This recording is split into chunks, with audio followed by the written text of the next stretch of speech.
Bienvenue dans cette vidéo, émission, podcast.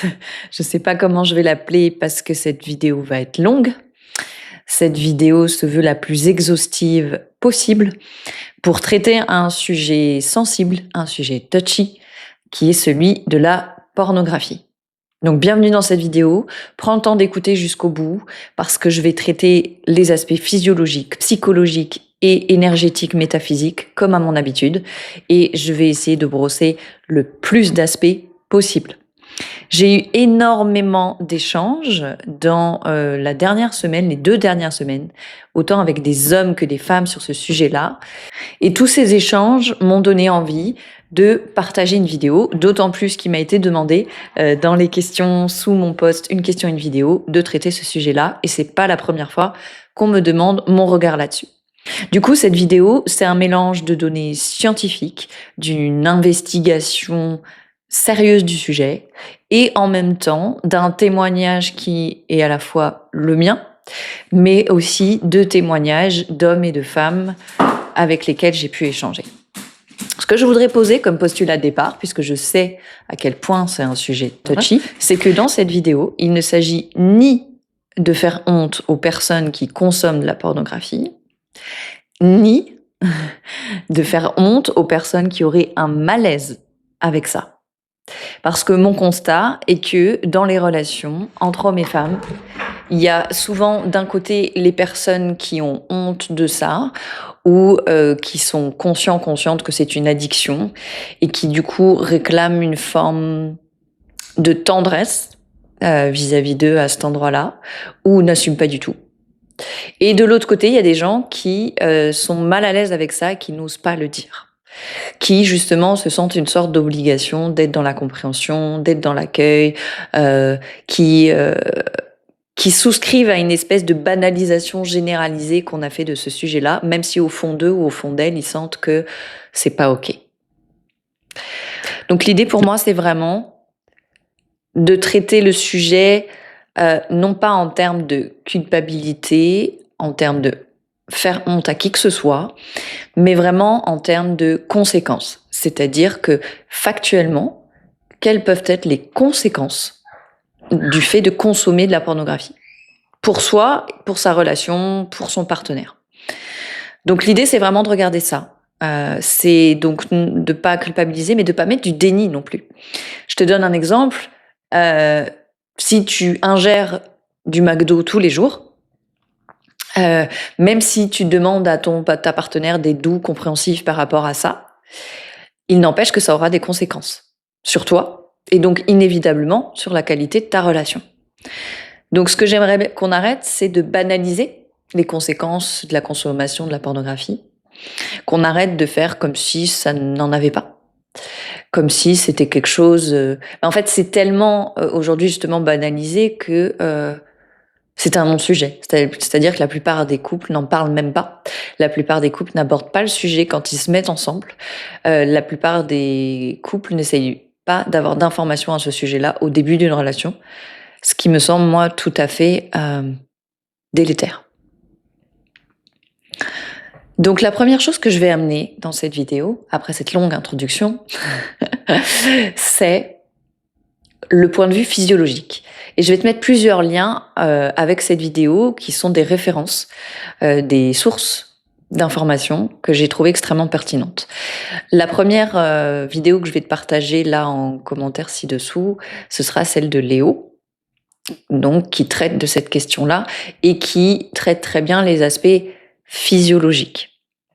Pourquoi ? Parce que la pornographie, c'est une addiction. Et c'est une addiction aussi physiologique.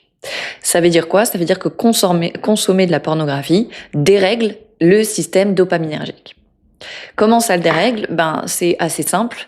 C'est-à-dire que le plaisir qui est, je le dis tout le temps, normalement un mécanisme de survie, qui a pour vocation à s'activer quand on a un comportement qui favorise notre survie à court terme, donc ce qui va concerner la reproduction, la nourriture, toutes ces choses-là, va s'activer de manière anormalement élevée dans la consommation de pornographie D'autant plus que dans la pornographie, il y a souvent un phénomène associé qui est la masturbation et l'orgasme.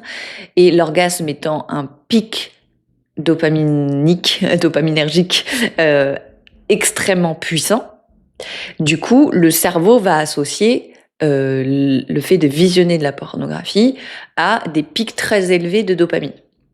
Ce qui va le pousser à rechercher encore le phénomène. Et ensuite vient un phénomène d'accoutumance. C'est-à-dire que notre corps s'habitue à ces taux de dopamine très élevés et du coup va rechercher des contenus toujours plus hard, toujours plus extrêmes pour enfin ressentir un peu quelque chose puisqu'on s'est comme habitué à ce taux de dopamine très élevé.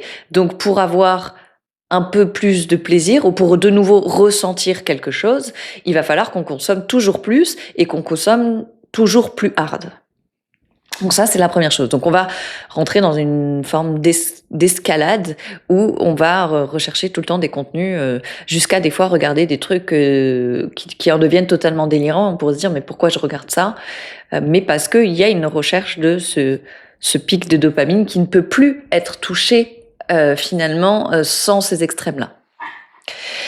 Donc ça, c'est vraiment le phénomène addictif. Et puis après, on rentre dans une autre boucle qui est que ça va générer une forme d'anxiété et que on va consommer non plus tant pour rechercher le plaisir que pour apaiser l'anxiété. À terme, une addiction, ça devient ça. C'est-à-dire, je ne consomme plus parce que c'est plaisant, mais je consomme parce que ça apaise une anxiété qui a été elle-même générée par le système de dopamine qui est déréglé. Mais ça, c'est valable pour n'importe quelle addiction. Donc, c'est une addiction. Et c'est une addiction extrêmement puissante dans la mesure où elle fait intervenir l'orgasme, qui est un des circuits de récompense les plus les plus puissants qui puissent exister chez l'être humain. L'autre aspect, c'est que du coup, comme le cerveau, lui, ne fait pas la différence entre ce qui est visionné à l'écran et ce qui se passe dans la réalité, une personne qui va visionner de la pornographie va aussi s'habituer aux corps qui sont vus à l'écran, va s'habituer à un certain degré d'intensité, va intérioriser certaines pratiques comme étant la norme. Même si on le sait consciemment que c'est pas ça, inconsciemment, ça va être intériorisé de cette façon-là. Ça va faire quoi? Ça va faire que, du coup, la réalité va n'avoir aucune saveur ou très peu de saveur versus les pics de dopamine qu'on peut avoir quand on visionne des choses qui sont comme ça. Donc ça va faire quoi? Ça va faire, et ça il y a des études qui l'ont prouvé, et Léo en parle bien dans sa vidéo d'ailleurs, la première étude était dans les années 80 avec des photos et non même pas des vidéos, c'est juste de regarder des photos de personnes belles. À force de regarder des photos de personnes belles, les gens trouvaient moins beau ou moins belle leur partenaire, avaient moins de désir pour leur partenaire. C'est-à-dire que à force d'être imprégné de ces modèles-là, inconsciemment se crée un comparatif avec le réel parce que ça devenait un référentiel inconscient.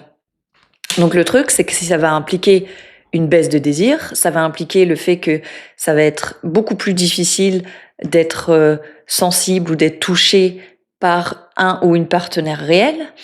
Ça va être beaucoup plus difficile de trouver du plaisir aussi dans une sexualité plus normale, entre guillemets, en tout cas qui n'est pas pornographique. Donc ça va avoir plein d'implications aussi au niveau de la libido, de la qualité d'échange, de la connexion qu'on peut avoir, de la façon dont on regarde notre partenaire. Et clairement, la façon dont on regarde notre partenaire induit en grande partie la qualité de la relation. Au-delà de ça, et ça, Léo en parle bien aussi dans sa vidéo, il y a un phénomène d'attachement, c'est-à-dire qu'à chaque fois qu'est libéré un orgasme, il y a un cocktail d'hormones dans notre corps qui fait que ça favorise l'attachement. Alors ça fonctionne un peu différemment selon que ce soit les hommes ou les femmes, mais ça concerne quand même tout le monde. Ça veut dire quoi? Ça veut dire qu'en fait, une personne qui regarde la pornographie va développer une forme d'attachement pour des personnes fictives. Ça peut paraître étrange dit comme ça, mais c'est une réalité. Et d'ailleurs, beaucoup de personnes m'ont témoigné vivre ça comme une forme d'infidélité plus ou moins subtile que leur partenaire regarde la pornographie. Et à un endroit, c'est ce qui se passe. Vu que le cerveau, encore une fois, ne fait pas la différence entre ce qui est réel et ce qui est vu à l'écran, j'imagine bien que, je sais pas, mettons, t'es dans une relation et puis ton partenaire te raconte qu'il est allé dans un club, même s'il a rien fait, il a regardé des gens coucher ensemble, il s'est branlé devant, par exemple. Ça va peut-être te faire un truc, tu vois. Et en fait, c'est ce qui se passe au niveau du cerveau quand la pornographie est consommée. Donc, il y a aussi un vrai phénomène comme ça, qui est que, d'ailleurs, j'en discutais avec un ami qui me témoignait que des fois, sa partenaire avait pu sentir, sans même qu'il lui en ait parlé, après qu'il ait consommé de la pornographie, dans leurs échanges sexuels, elle avait pu se sentir pas assez, ou pas à la hauteur, ou pas assez belle, ou des choses comme ça. Ça, c'est des choses qui sont induites aussi par la consommation de la pornographie, puisque le référentiel inconscient de l'homme va devenir des normes physiques qui sont clairement pas la norme, des normes de pratique qui sont clairement pas réalistes, etc. Et que inconsciemment, il va superposer ça au réel. Évidemment, tout ça se fait à un niveau inconscient. Et ça c'est assez dramatique. C'est assez dramatique parce que ça crée un phénomène de dissociation. En fait, d'un point de vue psychologique, ça favorise une forme de dissociation. Il y a des gens qui disent que oui, mais la pornographie, et des hommes particulièrement, qui s'identifient à ça en disant oui, mais c'est une façon de reconnecter mon côté instinctif, animal et ma masculinité. Pour moi, c'est tout sauf une reconnexion à l'instinctif, c'est une dissociation de l'instinctif. Pourquoi ? Parce qu'on confond l'instinctif et l'addictif, on confond l'instinctif et l'impulsif, on confond l'instinctif et le traumatique. L'instinctif ne passe pas par le mental. Or, quand tu visionnes la pornographie, quelle est la source première de ta sexualité? C'est le mental. C'est des images mentales, ça fait appel au fantasme. Et là, je vais pas trop développer dans cette vidéo là-dessus, parce que j'en parle à d'autres endroits.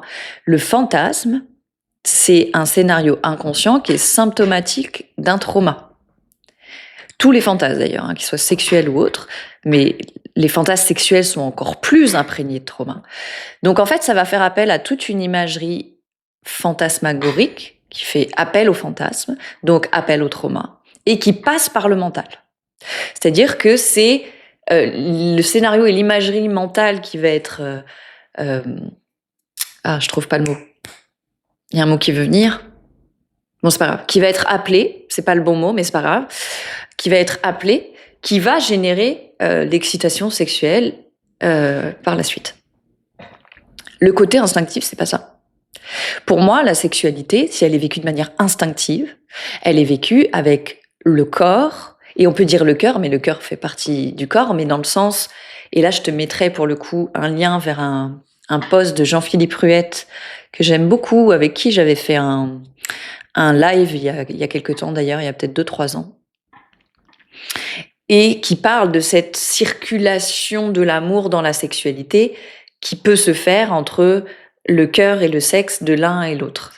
Il parle de cette circulation entre le cœur de la femme qui peut émettre et l'homme qui peut recevoir, et ça redescend dans son sexe et il peut lui redonner à la femme et elle reçoit ça dans son sexe et ça crée comme une boucle d'énergie, d'amour, voilà. Et je trouve ça intéressant puisque dans cette boucle d'amour, donc on parle du sexe, on parle du cœur, d'accord, mais à aucun moment on mentionne le mental.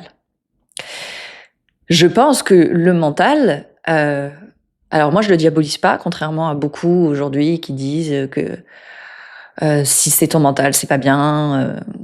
Bon, moi je suis pas du tout de cet avis. Par contre, ce que je crois, c'est que dans la sexualité, s'il y a bien un endroit où il devrait se mettre un peu en off et se tranquilliser, c'est à cet endroit-là.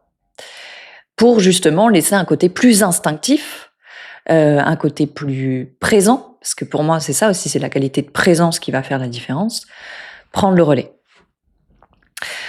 Donc j'aimerais juste déconstruire un peu cette idée que ce serait une façon de connecter à notre côté animal et notre côté instinctif. Au contraire, pour moi, ça nous dissocie complètement, ça nous fait partir dans le côté traumatique, ça nous fait partir dans le côté mental, pour le coup, et ça nous dissocie de notre corps et de de ce dont on a vraiment et profondément besoin à cet endroit-là. Moi, mon constat est que la plupart des gens sont paumés, en fait. Ils ne savent pas vraiment comment ils fonctionnent, ils ne savent pas vraiment ce dont ils ont besoin, comment. Ils ne savent pas vraiment s'écouter à cet endroit-là. Et ils rentrent justement dans une dynamique très mécanique, très excitatoire, qui ne les nourrit pas profondément. Et j'ai beaucoup aimé, parce que dans les échanges que j'ai eus ces derniers temps, j'avais le témoignage d'un homme qui me disait, et qui lui n'en consomme plus ou très exceptionnellement, mais justement qui me disait, c'est difficile de se défaire de cette addiction, parce qu'elle est déjà très costaud, tant qu'on n'est pas dans une relation aimante avec quelqu'un. Alors lui disait avec une femme, parce que c'est un homme. Et je pense qu'effectivement, c'est souvent une compensation. C'est comme si mais même la sexualité de manière générale, comment elle est utilisée la plupart du temps, elle n'est pas une façon de, comment je pourrais dire, de se connecter profondément les uns aux autres. Elle est une forme de compensation à un manque d'amour profond. C'est-à-dire, on compense le fait qu'on s'aime pas, on compense le fait qu'on est coupé d'une forme d'amour, que ce soit amour avec un petit A ou avec un grand A. On compense le fait qu'on n'aime pas vraiment l'autre non plus, par la sexualité et par la pornographie. D'ailleurs, quand on parle d'addiction, les addictions, et là je vais faire écho à l'approche de Nicolas Proupin et qui est reprise aussi par Julien Musi, que j'aime beaucoup, où il aborde l'addiction comme justement une sorte de symptôme du fait d'être coupé de sa raison d'être. Et je vais faire un lien avec le témoignage dont je suis en train de te parler juste avant. C'est-à-dire que l'addiction n'est ni bien ni mal, elle est juste en train de te montrer à un endroit où tu te coupes de ta raison d'être et tu te coupes de quelque chose qui est profondément important pour toi, qui est une sorte, moi j'appelle ça de désir profond. Et comme ce désir profond n'est pas nourri, comme il n'est pas honoré, tu compenses avec l'addiction. Et effectivement, donc cette personne, cet homme qui me témoignait, lui, de comment il a vécu, j'allais dire son sevrage. Donc, il y avait le côté être dans une relation aimante, donc dans une relation où la sexualité n'est pas une fuite au fait qu'on s'aime pas, mais bien une façon de s'aimer. Mais il y avait un deuxième phénomène qu'il a évoqué et qui fait complètement sens par rapport à mes observations aussi, qui est que très souvent, quand il est retenté de consommer ça, c'est dans des moments où il se sent particulièrement frustré dans sa vie, mais pas de manière sexuelle nécessairement, frustré dans le sens de il fait des trucs qui le font chier, il prend des clients avec qui il n'a pas envie de travailler, et il va contre ce qu'on pourrait appeler justement sa raison d'être. Et plus il fait ça, plus effectivement la tentation de consommer ou de retourner dans l'addiction est forte. Au contraire, plus il se dirige vers ses désirs profonds, sa raison d'être, il fait ce qui l'anime, ce qui le fait vibrer, ce qui est joyeux, ce qui est, on peut appeler sa zone de génie ou peu importe, il travaille avec des gens avec qui il a envie de travailler, bien évidemment, moins il y a l'envie d'aller vers cette addiction ou vers une autre en fait. Pour moi, ça c'est valable pour n'importe quelle addiction. Donc pour moi, au-delà du fait que c'est une addiction, quelque part, instinctivement, en tout cas pour moi en tant que femme, je vais témoigner en tant que femme, moi j'ai longtemps été dans une démarche de, voilà, je suis dans la compréhension de l'homme, du défi que ça lui représente pour l'homme de canaliser son énergie sexuelle, parce que je parle souvent de la complémentarité des corps, les hommes sont émetteurs à cet endroit-là, donc ils émettent une force brute, c'est là où c'est le plus difficile à canaliser. Mais ça s'inverse sur d'autres plans, et les femmes doivent canaliser une énergie brute à d'autres endroits, et c'est un tout aussi gros défi. Donc j'ai longtemps été dans une attitude de je veux pas leur faire honte, je suis compréhensive par rapport à ça, et en même temps, du coup, des fois j'en venais à nier le fait que moi j'ai un vrai malaise avec ça, et j'ai pas envie que ce type d'énergie soit amené dans la relation. Et ça peut effectivement... au-delà du fait que j'étais mal à l'aise avec ça, je me suis rendu compte, instinctivement, et je parle bien instinctivement, ça me parle de quelqu'un qui est déconnecté de sa raison d'être. Mais encore une fois, ça, ce serait valable pour d'autres addictions. Mais cette addiction, elle a quelque chose de particulier qui est qu'en plus, elle investit l'énergie sexuelle, l'énergie créative, créatrice, qui est en nous, donc une des plus puissantes au monde, et qu'elle est, pour moi, redirigée alors je sais pas si ce terme te parlera, sinon tu iras rechercher ce que ça veut dire, vers des égrégores qui pour moi ne sont pas au service de notre souveraineté. C'est-à-dire qu'il y a ce qu'on va nourrir et ce qui est nourri à chaque fois qu'on consomme de la pornographie, ça n'est pas au service de la meilleure façon d'utiliser notre énergie sexuelle. Donc certes, c'est un gros défi, je pense, pour nous tous, et je pense d'une manière différente, de canaliser cette énergie sexuelle, de la mettre à notre service à nous, plutôt que de la laisser être déviée. Parce que c'est ça, en fait, quand on parle d'égrégore, c'est comme des... Alors, je vais pas parler d'entité, parce que j'aime pas le terme d'entité. Des formes de vie qui sont indépendantes de nous, qui se nourrissent, en fait, de ce qu'on va nous donner comme énergie, comme pensée, comme émotion dans cette direction. Donc l'égrégore de la pornographie, si on imagine que c'est une sorte d'entité vivante qui se nourrit chaque fois que toi tu consommes et qui du coup peut aspirer, c'est vraiment comme ça que je le vois, un peu aspirer ton énergie vitale pour s'en nourrir elle, eh ben bien évidemment que c'est pas à notre service à nous. Alors je vais pas trop rentrer dans le détail de ça, mais d'un point de vue énergétique, pour moi, il y a quelque chose qui est complètement contraire à une forme de souveraineté. Et encore une fois, il ne s'agit pas de mettre du jugement à cet endroit-là, bien au contraire. Il s'agit juste d'aller regarder ça et de mettre beaucoup d'amour justement sur nos addictions, quelles qu'elles soient, parce qu'on en a tous et toutes des addictions plein, et d'aller voir, ok, à quel endroit ça me parle du fait que je suis coupée de ma raison d'être, de mes désirs profonds, que je suis coupée d'une forme d'amour transcendant dont j'ai soif, que je m'occupe pas de certaines choses dans ma vie dont j'ai besoin, de liens, de contact social, de tendresse, de profondeur, et que du coup je compense ça. Donc pour moi, ça demande de mettre beaucoup d'amour à cet endroit-là, mais beaucoup de lucidité aussi, parce qu'encore une fois, quand on parle de souveraineté, comme je disais dans l'exemple au début, si je mange du McDo tous les jours, je peux mettre beaucoup de tendresse là-dessus et tant mieux, mais ça aura quand même des conséquences. Donc l'idée, c'est oui de mettre de la tendresse, oui une forme d'amour pour soi à ces endroits-là, et en même temps de ramener une forme de lucidité qui peut engendrer une forme de responsabilité. Parce que ça a des conséquences. Je peux pas ingérer quotidiennement de la pornographie sans que ça ait des conséquences. Sur la façon dont j'interagis dans mes relations, sur la façon dont je regarde l'autre, sur mon corps, sur ma façon de vivre la sexualité, les impacts sont énormes. Et sur le fait que, encore une fois, pour moi, c'est vraiment comme si l'énergie sexuelle, elle est déviée. C'est comme, elle est du coup déchargée, mais elle est déviée vers quelque chose qui va pas dans le sens de nos désirs profonds, qui va pas dans le sens de notre souveraineté ou de notre intégrité. Ouais, et du coup, ce que j'ai envie d'ajouter, c'est que instinctivement, donc, on peut sentir que c'est symptomatique du fait qu'une personne est coupée d'une certaine manière d'elle-même, dissociée d'elle-même, coupée de sa raison d'être à un endroit, mais aussi on peut sentir que c'est quelqu'un qui du coup n'a pas vraiment de maîtrise de soi.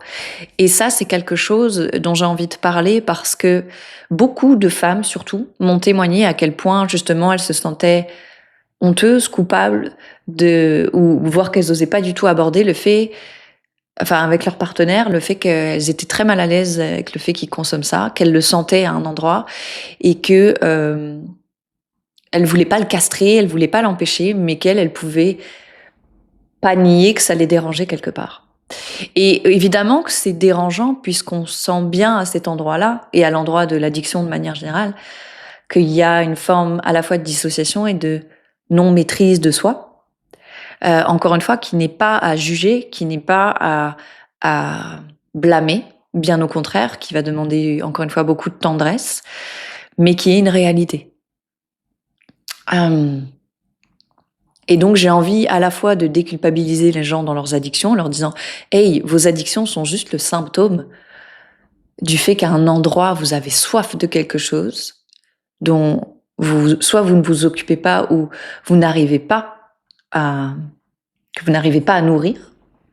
C'est symptôme d'un vide, souvent, ou d'un trop-plein que vous essayez de compenser, qui vous fait mal. toute façon, l'addiction, c'est toujours lié à la souffrance. Donc, soyez doux et tendres avec vous à ces endroits-là et allez-y progressivement. Et en même temps, j'ai envie aussi de dire, soyez doux et tendres aux endroits où vous tolérez pas ça, en fait, où vous êtes mal à l'aise avec ça. Vous avez le droit de pas avoir envie d'amener ça dans votre relation. Et vous avez le droit de pas être à l'aise que votre partenaire, il consomme de la pornographie. Parce que ça a des conséquences. Vraiment. Pour moi, ça n'est pas possible de prétendre aller vers une forme de sexualité plus consciente, mais aussi plus instinctive, parce que pour moi, ça va aussi ensemble, en continuant régulièrement d'activer des leviers et des mécanismes auxquels la pornographie fait appel.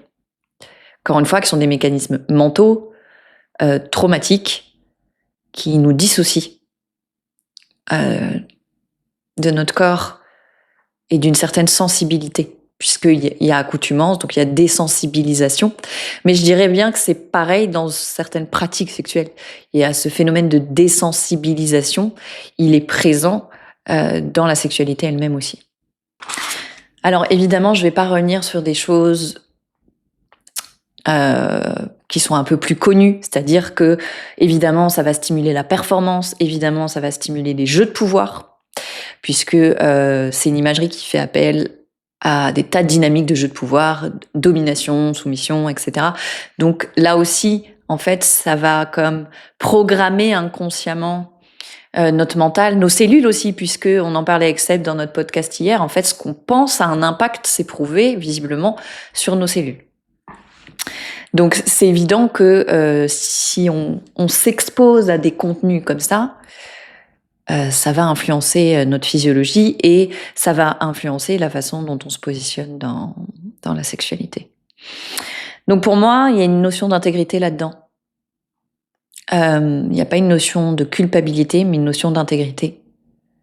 À quel moment je peux reconnaître que c'est une addiction, avec toutes les conséquences que ça peut avoir, et au-delà de la relation de couple, sur ma propre dépossession de moi-même, sur ma propre perte de souveraineté à cet endroit-là, et comment je peux, avec douceur, en reprendre la responsabilité.